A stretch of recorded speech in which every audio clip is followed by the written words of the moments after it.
बोलिए श्री कृष्ण भगवान की। तो मैया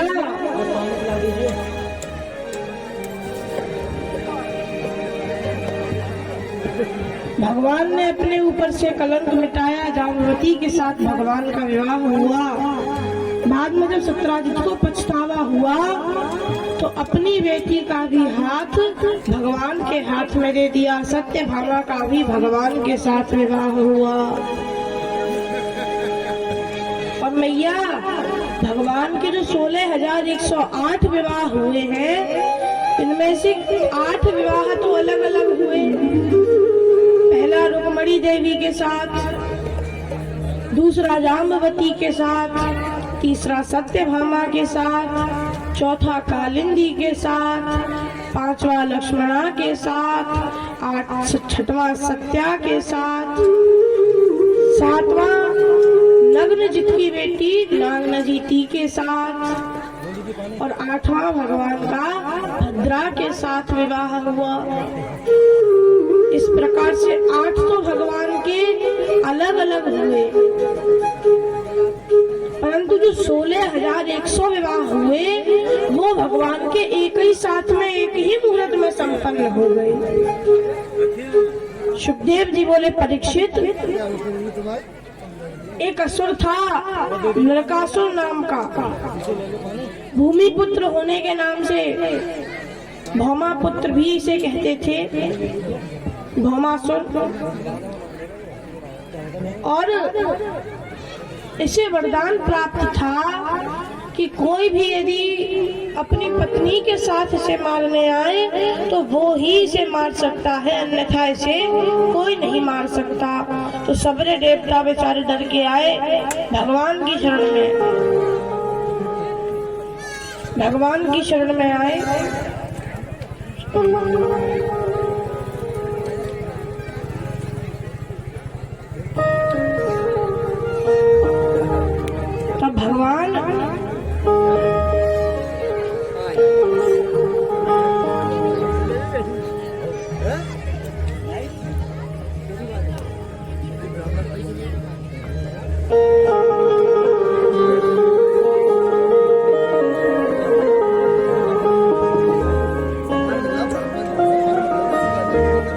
तब भगवान अपनी पत्नी देवी सत्यभामा को साथ लेकर के गरुड़ पर आरूढ़ हुए।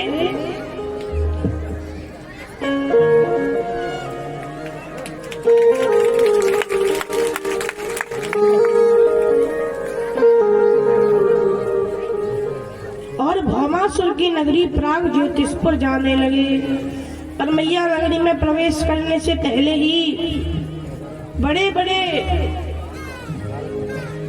उसने अस्त्र शस्त्रों का घेरा, पर्वत श्रृंखलाएं, पत्थरों की बारिश, घनघोर बादल, जल, बिजली, करंट की 4 दीवारी इत्यादि बहुत कुछ लगा रखा था ताकि कोई भी अंदर ना आ पाए। परंतु भगवान सबको पार करते हुए मूर दैत्य का वध कर रहे हैं। मूर दैत्य का भगवान ने वध किया तो भगवान का नाम हो गया मुरारी। मुरारी भगवान का नाम हो गया। मुरारी भगवान बने और भौमासुर से लड़ने के लिए पहुंच गए। भौमासुर से युद्ध करने लगे। भौमासुर अपने अस्त्र शस्त्रों का प्रयोग करता है, भगवान अपने अस्त्र शस्त्रों का प्रयोग करते हैं। और मैया बड़ी देर तक दोनों में युद्ध चलता है, परंतु भौमासुर का कुछ भी नहीं बिगड़ता। तब अंत में भगवान सत्यभामा के साथ एक बाण खींचते हैं और जैसे ही भौमासुर पर छोड़ा कि भौमासुर का भी गोविंदाय नमो नमः, भौमासुर का भी उद्धार हो गया, नरकासुर का उद्धार हुआ। उस दिन को आज हम लोग नरक चतुर्दशी के रूप में मनाते हैं। नरक चतुर्दशी के रूप में हम लोग मनाते हैं। भौमासुर का भगवान ने उद्धार किया। 16,100 रानियां इसने कैद कर रखी थी। भगवान ने उन्हें छुड़ाया। और जब वो आत्महत्या करने जा रही थी तब भगवान ने उनसे कहा कि यदि इस संसार में तुम्हारा कोई नहीं, सारे द्वार बंद हो गए हैं, तो मेरा द्वार तुम्हारे लिए खुला हुआ है, तुम मेरे पास आओ। और भगवान ने उन 16,100 राजकुमारियों से विवाह किया। इस प्रकार से भगवान के 16,108 विवाह संपन्न हुए। जिन्हें न लड़ गए श्याम से लोने से, न लड़ गए श्याम से लोने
बिहारी लाल की।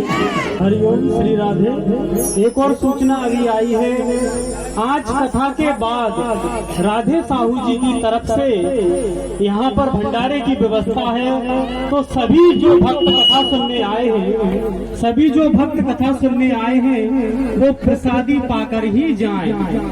भंडारे में पूरी सब्जी और बूंदी की व्यवस्था है। ऐसे प्यारे से राजा महाराज के ऐसे प्यारे से बालक के लिए एक बार जोरदार तालियां हो जाएं। और वो सभी राजा महाराज के प्यारे बालक जो बाहर से धन कमा कर आए हैं और यहाँ पर खर्च कर रहे हैं, जिससे उनके बाबा महाराज का एक कार अबाध रूप से चलता रहे, उन सभी बच्चों के लिए, उनके तो बच्चे ही हैं, हमारे भले ही चच्चा हो, उन सभी के लिए जोरदार तालियां बजाएं और बाल ब्याज जी की कथा का आनंद लें। धन्यवाद। बोलिए भक्त वत्सल भगवान की तो मैया भगवान के 16,108 विवाह संपन्न हुए और भगवान आनंद से अपना गृहस्थ जीवन व्यतीत कर रहे हैं, हास परिहास करते हुए। भगवान के पौत्र हुए अनिरुद्ध, जिनके 2 विवाह हुए और दोनों में बड़ा जोर का युद्ध हुआ। दोनों में बड़ी जोर का युद्ध हुआ। प्रथम हुआ रुक्मी की नातिन के साथ, जिसमें तो दाऊ भैया से रुक्मी द्यूत क्रीड़ा करने की कहने लगा। दाऊ भैया ने पहले मना किया, पर बाद में ज्यादा जिद गई तो दाऊ भैया द्यूत क्रीड़ा करने लगे। एक बार तो रुक्मी जीता, पर बार बार दाऊ भैया जीते, रुक्मी नहीं माना। आकाशवाणी ने भी कह दिया कि दाऊ भैया जीते हैं, पर रुक्मी ने नहीं माना। दाऊ भैया को क्रोध आया, हल मुसल संभाले और रुक्मी का सर धड़ से अलग कर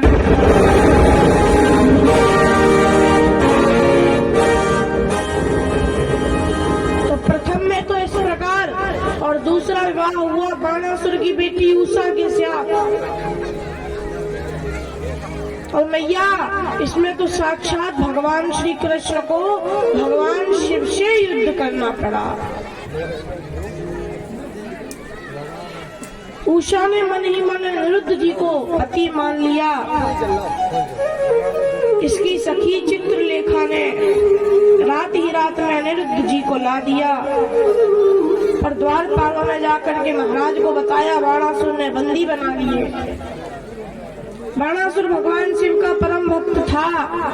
भगवान शिव ने 1000 भुजाएं इसे दी, और आज जब भगवान श्री कृष्ण ने इसके सोरठपुर पर चढ़ाई की तो ये भगवान शिव की शरण में गया। भगवान शिव आ गए। भगवान शिव भगवान श्री कृष्ण के साथ युद्ध करने लगे। दोनों में युद्ध होने लगा, पर भगवान श्री कृष्ण ने जरम्भरास्त्र का प्रयोग करके भोलेनाथ को सुला दिया और एक एक करके बाणासुर के जो 1000 हाथ थे उन्हें काटने लगे। 4 हाथ भगवान ने छोड़ दिए, अपना चतुर्भुज रूप दिया। बाणासुर ने अनिरुद्ध जी को सौंपा उषा के साथ, और उषा अनिरुद्ध का भी विवाह हुआ।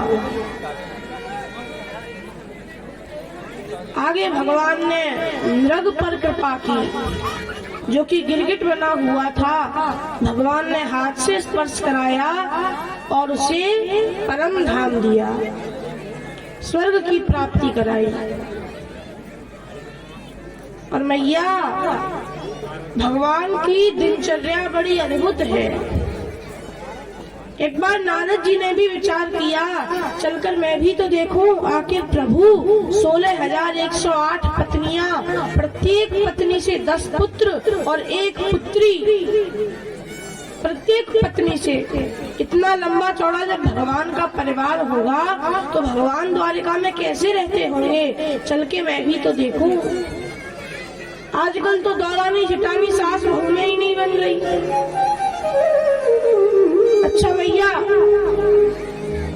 एक आपको एक सास बहू की कथा सुनाऊं?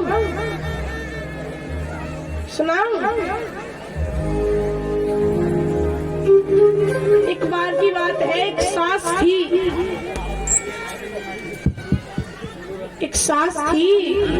तो उसके घर रोजाना एक भिखारी आता तो सास रोजाना उस भिखारी को भगा देती कि दादा हमारे घर में कुछ नहीं है, तुझे कुछ नहीं मिलेगा, आगे जाके देख। एक दिन अब वो गई किसी काम से पड़ोसन के घर और वो भिखारी उसके घर आया तो अब वो नहीं थी तो उसकी बहू ने उसे भगा दिया कि दादा भाग, हमारे घर में कुछ नहीं। और पड़ोसन की खिड़की से सास ने सब कुछ देख लिया कि ये इसे कैसे भगा रही, तो तुरंत भागी आई, भैया इधर आओ। तो भिखारी ने सोचा आज तक तो कछू नहीं देती, आज बुला रही है तो जरूर कछू देगी। भिखारी को बुलाया और बहू से कहा, बोला तूने इसे कैसे भगाया? बहू बोली, आप तो रोज भगाती थी, अब एक दिन मैंने भगा दिया तो क्या हुआ? तो सास बोली, रोज मैं भगाती थी ना, आज तूने क्यों भगाया? आज? बहू बोली, आप भी रोज कहती थी कि हमारे घर में कुछ नहीं, तो मुझे लगा शायद आपके घर में कुछ नहीं होगा, इसलिए मैंने इसे भगा दिया। तो सास बोली, कुछ हो ना हो तुझे क्या मतलब, तूने इसे क्यों भगाया ये बता मुझे। अब दोनों में लड़ाई होने लगी। अंत में सास भिखारी से बोली कि भैया अब तू चला जा, अब खुद भगा रही है, अब तू चला जा। तो बता, अब खुद भगा रही है बिना कुछ दिए, और बहू ने भगा दिया तो लड़ने के लिए आ गई बहू से। ये आजकल की सास है, ना तो सास बहू में बनती, ना दौरानी जिटानी में बनती, किसी में आजकल बनती ही नहीं। और भगवान इतने बड़े परिवार में कैसे रहते होंगे? नारद जी ने सोचा और आए तो भगवान के 16,108 रानियों के अलग अलग महल हैं। नारद जी पहले रुक्मणी देवी के महल में गए, बाद में सत्यभामा के महल में गए, जामवती के महल में गए, एक एक करके नारद जी कई महलों में गए और सब में उन्हें भगवान कुछ ना कुछ कार्य करते हुए दिखाई दिए। और अब अंत में नारद जी भगवान को प्रणाम करते हैं कि प्रभु ये सब आपकी ही माया है।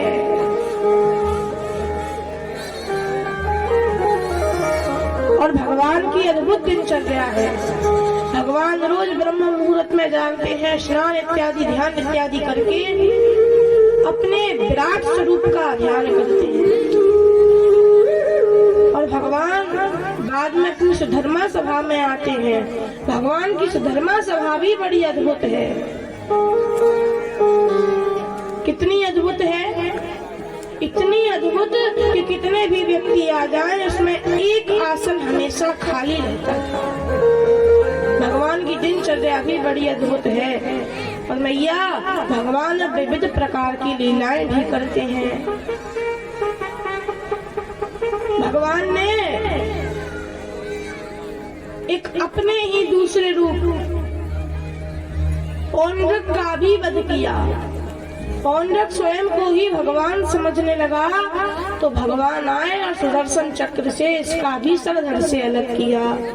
काशीराज का भी भगवान ने उद्धार किया। और एक बार भगवान अपनी सुधर्मा सभा में विराजे थे, तभी एक दूत आया, भगवान को प्रणाम करते हुए बोला, प्रभु जरासंध ने 20,000 राजाओं को कैदी बना रखा है, आप चलकर के उन्हें छुड़ाइए। वो आपको पुकार रहे हैं, पुकार कर रहे हैं।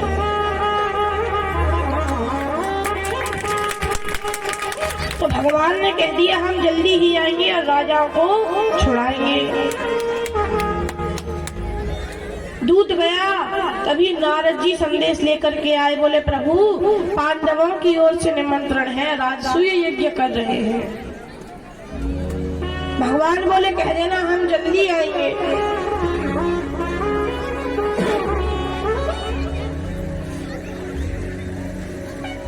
भगवान ने दोनों जगह कहलवा दिया कि हम जल्दी आएंगे। और अब उधर उद्धव जी से पूछने लगे, बताओ उद्धव, पहले किसके यहाँ जाना चाहिए? उद्धव जी बोले, आप पांडवों के यहाँ जाइए, क्योंकि राजकीय यज्ञ कर रहे हैं तो सभी राजाओं को जीतना पड़ेगा, जरासंध को भी जीतेंगे, और तभी आप उन पर कृपा करना एवं जरासंध को मारकर उसके कैदी राजाओं को छुड़ाना। तो भगवान पांडवों के यहाँ आए और मैया भगवान अपने साथ अर्जुन और भीम को ब्राह्मण का वेश धरकर अपने साथ ले गए। कहाँ ले गए? जरासंध के यहाँ। जरासंध के यहाँ ले गए। जरासंध ब्राह्मणों का बड़ा भक्त बन गया था, इसलिए भगवान ब्राह्मण वेश में गए। ब्राह्मण वेश में भगवान गए और जाकर के जरासंध से भिक्षा मांगी। किसकी? द्वंद्व युद्ध की। बोले, हम 3 हैं, किसी भी एक को चुन लो जो तुम्हें अच्छा लगे और द्वंद्व युद्ध करो। तो भीम भैया को चुन लिया कि तुम दोनों तो दुबले पतले हो, मैं इसके साथ द्वंद्व युद्ध करूंगा। एक गदा भीम भैया को दी और एक गदा स्वयं ले ली। द्वंद्व युद्ध करने लगे। और मैया दिन में तो युद्ध करते, रात में जरासंध उनका अतिथियों की भांति सत्कार करता। इस प्रकार युद्ध करते करते 27 दिन बीत गए और 27वें दिन अब भीमसेन भगवान श्री कृष्ण से बोले, प्रभु यदि कल इसी प्रकार और चलता रहा तो ये जरासंध तो मुझे मार देगा। भगवान बोले, बिल्कुल चिंता मत करो, तुम बस एक काम करो, क्या? युद्ध करते करते बीच बीच में मुझे देखता रहा करो। 28वें दिन युद्ध प्रारंभ हुआ तो भीम भैया युद्ध भी करते जा रहे हैं और भगवान को भी देखते जा रहे हैं। जब जरासंध का समय आया तो भगवान ने एक तिनका लिया, तिनके के 2 टुकड़े किए और फेंक दिया। भीम भैया समझ गए, जरासंध को धरती पर लिटाया, एक पैर पर अपना एक पैर रखा और दूसरे पैर को हाथ से पकड़ के जरासंध को बीच में से चीर दिया, 2 टुकड़े कर दिए और फेंक दिए। परंतु भैया जरासंध के वो दोनों टुकड़े बाद में आकर के अपने आप जुड़ गए और पुनः जरासंध युद्ध करने के लिए खड़ा हो गया। तो भीमसेन फिर से भगवान की ओर देखने लगे तो भगवान समझ गए। पुनः एक तिनका लिया, तिनके को बीच में से चीरा और बायां तिनका दाईं तरफ और दायां तिनका बाईं तरफ विपरीत और भगवान ने फेंक दिया। भीमसेन समझ गए, जरासंध को धरती पर लिटाया, पैर पर पैर रख के हाथ से ज्यों ही चीरा और विपरीत दिशा में फेंका, सो जरासंध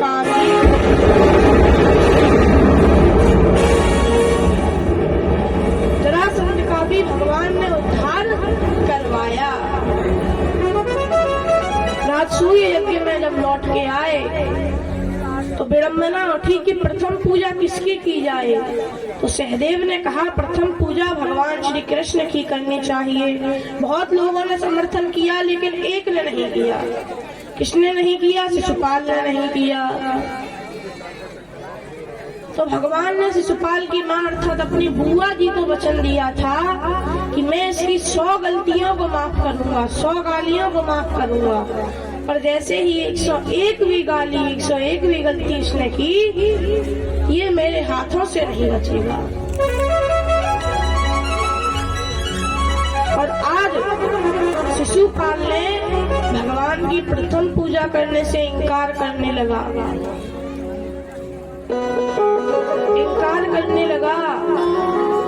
पर भगवान कुछ ना बोले। पांडव शस्त्र लेके खड़े हो गए, भगवान ने शांत कर दिया। भगवान ने गालियां गिनते जा रहे हैं कि कितनी हो गई। भगवान ने गिना 98, 99 और अंत में 100। और जब 100 पूरी हुई 101 भी मुख से निकली, तुरंत पीछे से भगवान ने अपना हाथ लाया और सुदर्शन चक्र से शिशुपाल का भी सर भगवान ने धड़ से अलग कर दिया। शिशुपाल का भी भगवान ने वध किया और शिशुपाल की अंतर ज्योति भगवान में समा गई, क्योंकि ये भगवान का ही पार्षद था। इसे भी श्राप से मुक्ति मिली। भगवान ने कई अपने शत्रुओं का वध किया है, दंतवक्र का, विदुरथ का आदि कई असुरों का भगवान ने वध किया है। एवं भगवान धीरे धीरे इस धराधाम पर से भार कम करते जा रहे हैं। और मैया अब परीक्षित प्रश्न करता है सुखदेव जी से कि प्रभु, आपने हमें इतनी सारी कथाएं सुनाई और आपने कई बार भगवान को कुछ नामों से पुकारा। कौन से नाम? कई बार आपने कहा भगवान को दीन बंधु, दीन दयाल, आपने इत्यादि नामों से भगवान को पुकारा, परंतु अभी तक आपने भगवान का ऐसा कोई चरित्र नहीं सुनाया जिसमें भगवान ने किसी दीन से बंधुता की हो, किसी दीन पर कृपा की हो। तो कृपा करके मुझे कोई ऐसा भी चरित्र श्रवण कराइए। तब सुखदेव जी सुदामा जी का चरित्र श्रवण कराते हैं। मैया, हम सब भी सुदामा जी का चरित्र श्रवण करें। सुखदेव जी बोले, परीक्षित, कृष्णस्यासीत सखा कश्चित् ब्राह्मणो ब्रह्मवित्तमा विरक्त इंद्रियार्थेषु प्रशांतात्मा जितेंद्रिय।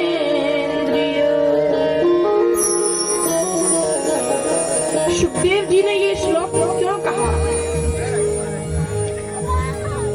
जो लोग सुदामा जी को निर्धन कहते हैं ना, गरीब कहते हैं ना, उनके लिए सुखदेव जी ने ये श्लोक कहा। सुखदेव जी ने सुदामा जी की जितनी प्रशंसा की, उतनी प्रशंसा पूरी कथा में किसी की नहीं की। इतनी प्रशंसा सुदामा जी की। और बहुत लोग सुदामा जी को गरीब कहते हैं, उन्हें ये श्लोक बार बार पढ़ना चाहिए। क्या कहते हैं? सुखदेव जी के शब्दों पर गौर करिएगा। सुखदेव जी कहते हैं, परीक्षित, कृष्णस्यासीत सखा कश्चित्। भगवान श्री कृष्ण के कौन है? सखा है। सखा शब्द का संबोधन किया, मित्र, यार इत्यादि शब्द नहीं बोले। क्या कहा? सखा। और सखा क्यों कहा? सखा किसे कहते हैं मैया? मित्र वो है जिसे आप अपनी मन की बात बता सको, वो आपका मित्र है, वो आपका मित्र है। परंतु मित्र की आप बहुत खातिरदारी करोगे, घर में लाओगे, खूब खिलाओगे पिलाओगे, पर साथ में बैठकर एक थाली में नहीं खाओगे। कोई खाएगा अपने मित्र के साथ में बैठकर एक थाली में नहीं खाओगे। और सखा कौन है? सखा का अर्थ ही है, सखा अर्थात जिसके साथ बैठकर के तुम खाओ, वही सखा है। सुदामा जी कौन है भगवान के? सुदामा जी भगवान के सखा हैं। कृष्णस्यासीत सखा कश्चित् ब्राह्मणो ब्रह्मवित्तम। ब्राह्मण है, इतनी प्रशंसा करते हैं, कहते हैं विरक्त इंद्रियार्थेषु प्रशांतात्मा जितेंद्रिय। सुदामा जी कैसे हैं? विरक्त हैं, शांत स्वभाव के हैं, किसी से कोई मतलब नहीं, भिक्षा मांग के अपना जीवन यापन करते हैं। पर फिर भी सुखदेव जी ने कैसे शब्द कहे, फिर भी प्रशंसा इन्हें अधूरी सी लगी, तो बोले प्रशांत आत्मा जितेंद्रिय। भिक्षा मांग करके जीवन यापन करते हैं और जिस दिन जितना मिल जाए उतने से ही खुश हैं। प्रशांत आत्मा जितेंद्रिय। मैया, संसार में सुखी कौन है? जो हर चीज में संतुष्ट है। और सुदामा जी हर चीज में संतुष्ट हैं। आज मिल गया तो भी संतुष्ट, नहीं मिला तो भी संतुष्ट। वही संसार में सुखी है, वही संसार में सुखी है। तो सुखदेव जी कहते हैं, परीक्षित, सुदामा जी बड़े ही भगवत भक्त हैं, भगवान के सखा हैं।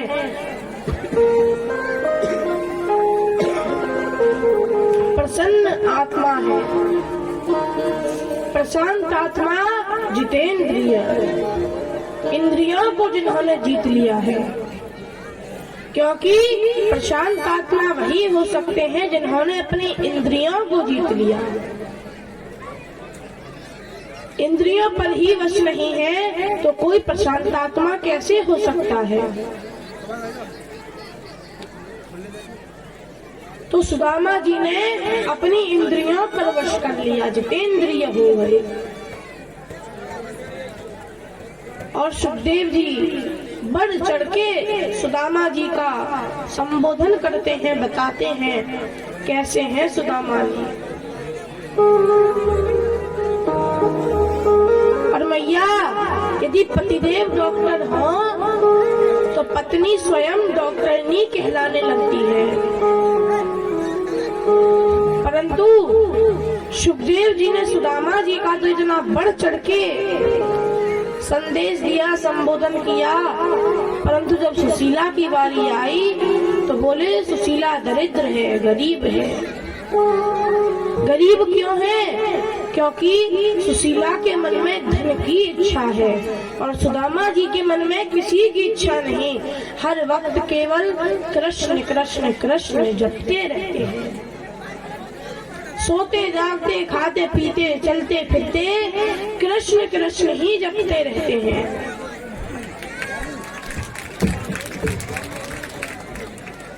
हर वक्त भगवान का नाम ही लेते रहते हैं।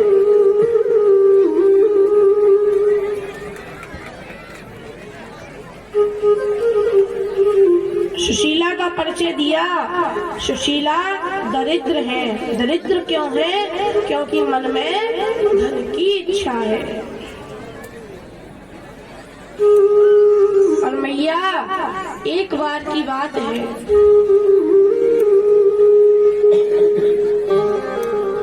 सुदामा जी भिक्षा मांगने के लिए कहीं गए हुए थे।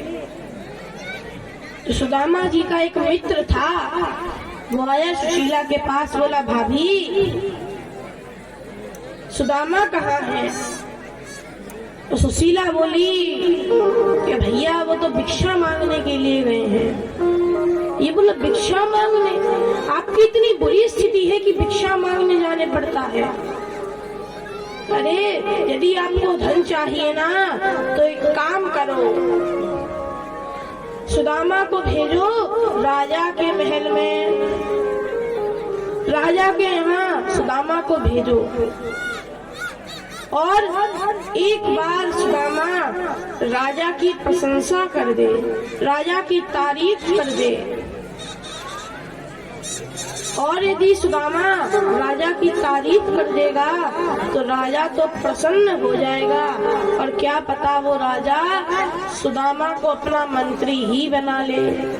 फिर तो तुम्हारे पास धन ही धन होगा।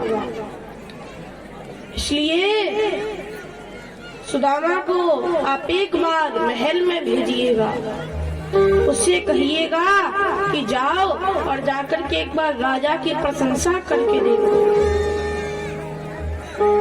सुदामा जी जब भिक्षा मांग करके लौट के आए, कुछ ना मिला, तो सुशीला ने अपने बच्चों से कह दिया कि बेटा आज एकादशी है, सब व्रत किए हैं, किसी के घर में कुछ नहीं बना, इसीलिए आज तुम भी व्रत रहे हो। जिस दिन भिक्षा नहीं मिलती उस दिन इसी प्रकार से बहाने बनाने पड़ते हैं कि बेटा आज एकादशी का व्रत है। आज शुक्रवार का व्रत है। बहुत लोग संतोषी मैया का भी व्रत रखते हैं शुक्रवार का, बहुत सोमवार का भी रखते हैं, बहुत अष्टमी का भी रखते हैं। तो इस प्रकार से समझा देती है, बहाना बना देती है कि बेटा आज एकादशी है, आज अष्टमी है, आज सोमवार है, इसलिए किसी के घर में भोजन नहीं बना। और मैया सुदामा जी की एक आदत है, भिक्षा मांगने जाते हैं तो केवल 5 घरों से भिक्षा मांगते हैं। ये ब्राह्मण का धर्म है कि मांगे तो केवल 5 घरों से, मिले ना मिले पर 5 से 6वें घर ना जाए। आज सुदामा जी लौट के आए तो सुशीला ने सुदामा जी से कहा कि स्वामी एक बार आप महाराज के यहाँ जाइए। आपका मित्र आया था, वो कह रहा था कि सुदामा को महाराज के यहाँ भेज दो, तो आप जाइए और जाकर के हमारे महाराज की कुछ प्रशंसा कीजिए, क्योंकि है तो वो हमारे राजा ही, महाराज ही। जाकर के उनकी प्रशंसा कर दीजिए, उनकी तारीफ कर दीजिए, तो हो सकता है कि राजा आप पर प्रसन्न हो जाए, बहुत धन दे दे, आपको अपना मंत्री बना ले। तो सुदामा जी ने मना किया, समझाने लगे, पगली जब भिक्षा मांगने से ही अपना जीवन यापन हो रहा है तो हम किसी की क्यों प्रशंसा करें, और यदि प्रशंसा करनी है तो उस भगवान की करना। अरे तू राजा की प्रशंसा करने के लिए मुझसे कह रही है, मैं राजा की प्रशंसा करूंगा, राजा कितना धन मुझे दे देगा, कितना धन दे देगा। परंतु यदि मैं वही प्रशंसा उतनी ही देर भगवान की प्रशंसा कर लूं तो भगवान धन तो छोड़ो, मुझे भगवान सब कुछ दे देंगे। सुदामा जी समझाते हैं, पर सुशीला बोली कि स्वामी एक बार जाकर तो देख लो, जाने में क्या बिगड़ रहा है, एक बार जाकर तो देख लो। सुदामा जी बोले ठीक है, तेरे कहने से जा रहा हूँ। सुदामा जी महल में गए। जब सभा में प्रवेश किया तो देखा कि सभा में राजा तो मदिरा पी करके पड़ा हुआ है, मदिरा पी करके। जितने भी सभासद बैठे हैं वो सब भी मदिरा के नशे में हैं। तो मैया सुदामा जी ने जब ये देखा तो आए थे प्रशंसा करने, पर राजा से कहने लगे, अरे मैं तुम्हारी क्या प्रशंसा करूंगा, तुम प्रशंसा करने योग्य कार्य करो तो मैं तुम्हारी प्रशंसा भी करूं, पर तुम प्रशंसा करने के योग्य हो ही नहीं। अरे तुम अपना ये मूल्यवान समय ये यहाँ मदिरा पी करके निकाल रहे हो, भगवान का भजन करो। समय कितना मूल्यवान है। सुदामा जी इस प्रकार से कहते हैं तो राजा को क्रोध आ जाता है। राजा कहता है, अरे मूर्ख, तू ये क्या बकवास कर रहा है, तुझे पता नहीं हम यहाँ के राजा हैं। सुदामा जी बोले, राजा होगे बने रहोगे, मेरे लिए तो राजा महाराज सब मेरा कृष्ण ही है। तो राजा और क्रोध करने लगा। राजा ने अंत में आके कह दिया, इसे महल की छत से नीचे फिकवा दो, प्राण दंड की सजा दे दो। तो सुदामा जी का जो मित्र था वो महाराज से बोला, महाराज अरे ये मूर्ख है, ये क्या आपकी महिमा को जाने, इसे क्षमा कर दीजिए। तो राजा बोला, ठीक है, तुम्हारे कहने से क्षमा कर रहे हैं, परंतु इसे दंड तो मिलेगा। चलो इसे महल की सीढ़ियों से धक्के मार कर नीचे फेंक दो। तो मैया राजा के सैनिक महल की सीढ़ियों से सुदामा जी को धक्के मार करके नीचे फेंक देते हैं। सुदामा जी की जगह जगह पर घाव हो जाते हैं।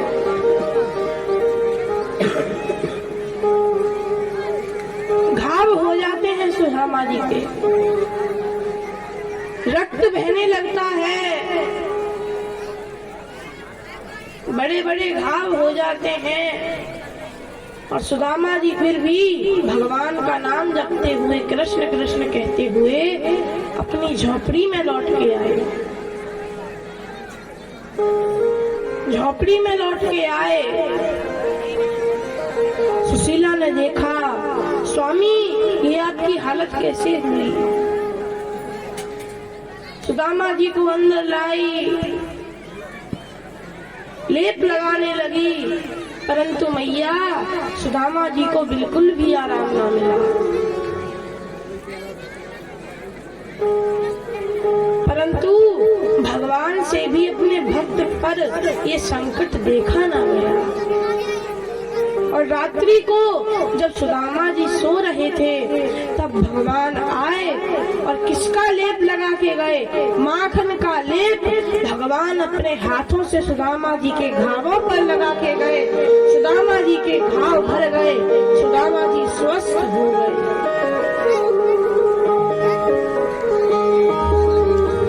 ये भगवान की महिमा है।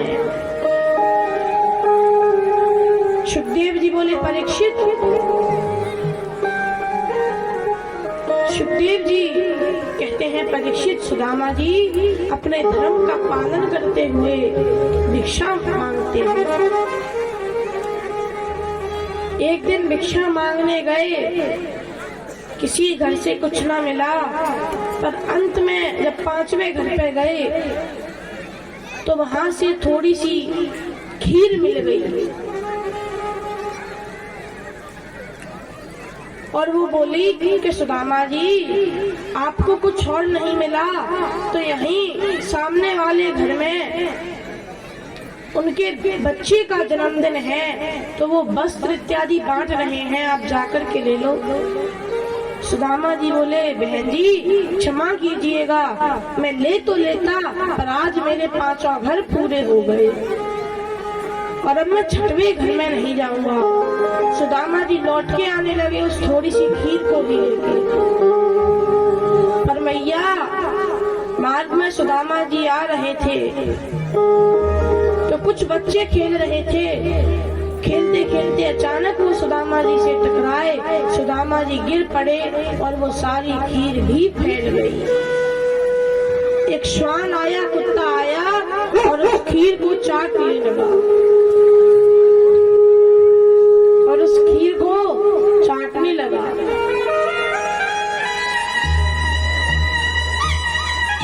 सुदामा जी कुत्ते के भाग्य की समझ करके लौट आए, अपने घर आए। और सुखदेव जी कहते हैं, परीक्षित इस प्रकार से सुदामा जी अपना जीवन यापन कर रहे हैं। एक बार सुशीला को पता चला कि द्वारकाधीश प्रभु श्री कृष्ण सुदामा जी के मित्र हैं। जब ये पता चला तो सुशीला ने सुदामा जी से कहा कि स्वामी द्वारकाधीश प्रभु श्री कृष्ण आपके मित्र हैं? बोले हाँ हैं। सुदामा जी ने आज तक ये बात सुशीला से छुपा रखी थी कि कृष्ण मेरा मित्र है। क्यों? क्योंकि यदि पहले बता देते तो सुशीला मानती नहीं, और आज जब पता चला तो सुशीला आज भी नहीं मानी। कह रही है, स्वामी यदि वो आपके मित्र हैं तो आप उनके पास जाइए, उनसे थोड़ा सा धन मांग लीजिएगा, वो तो ब्राह्मण भक्त हैं, आपको धन अवश्य दे देंगे। सुदामा जी बोले कि धन मांगने के लिए तो मैं अपने मित्र के यहाँ बिल्कुल कभी भी ना जाऊंगा, कभी भी ना जाऊंगा।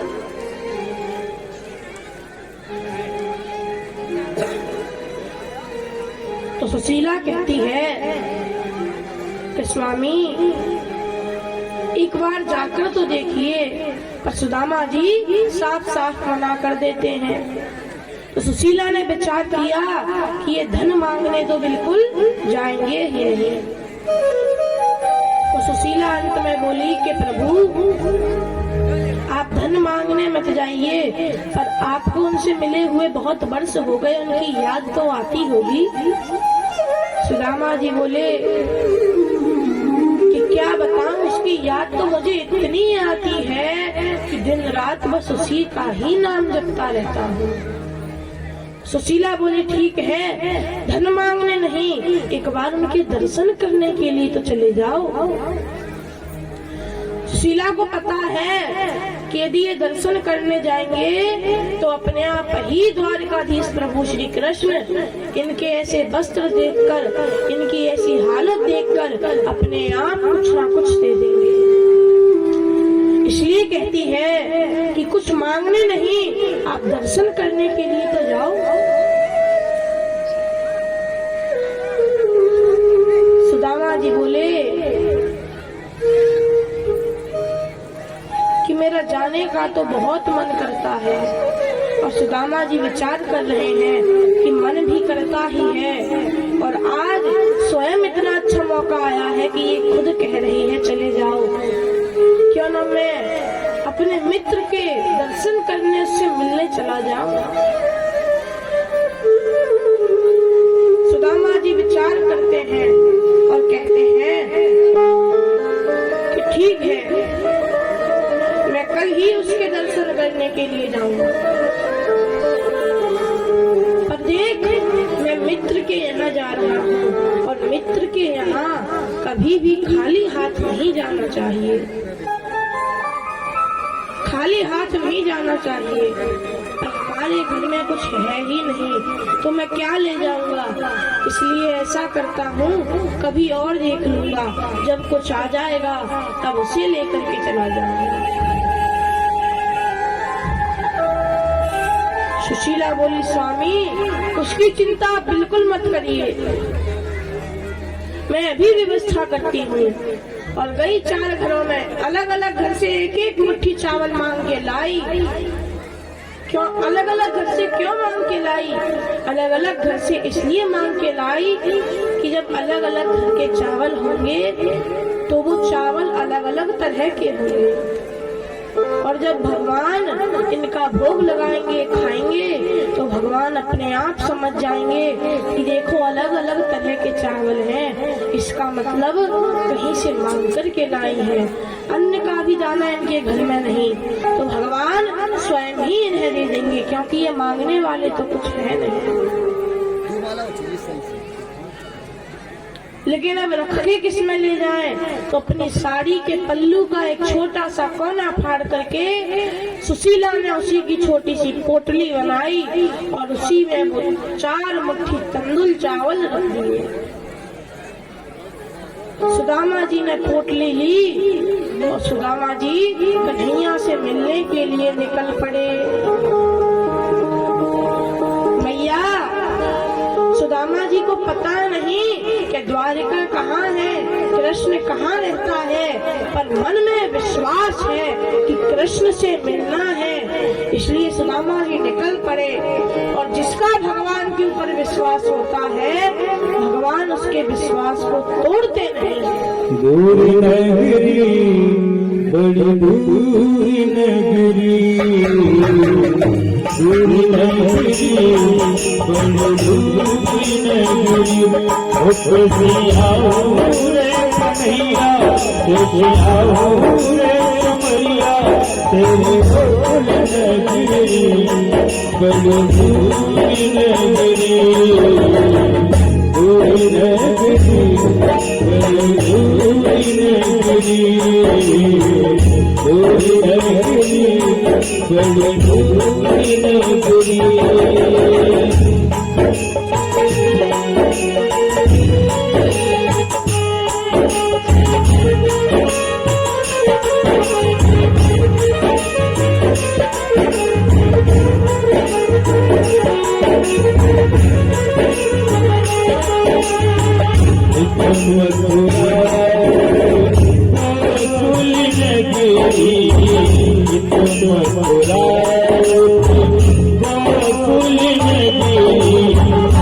मथुरा फूल गोरी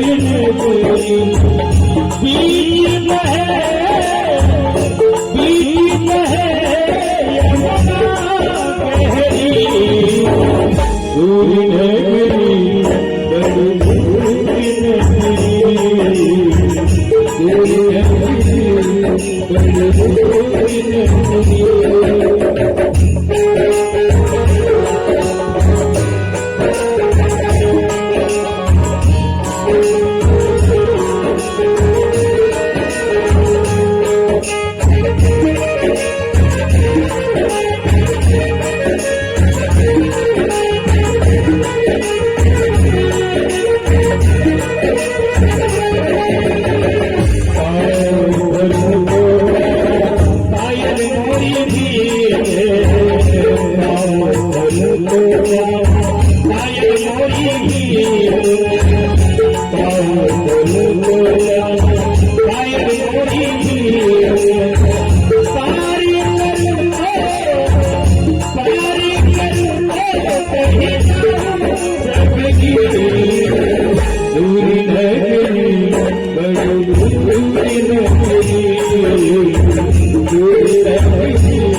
Thank you.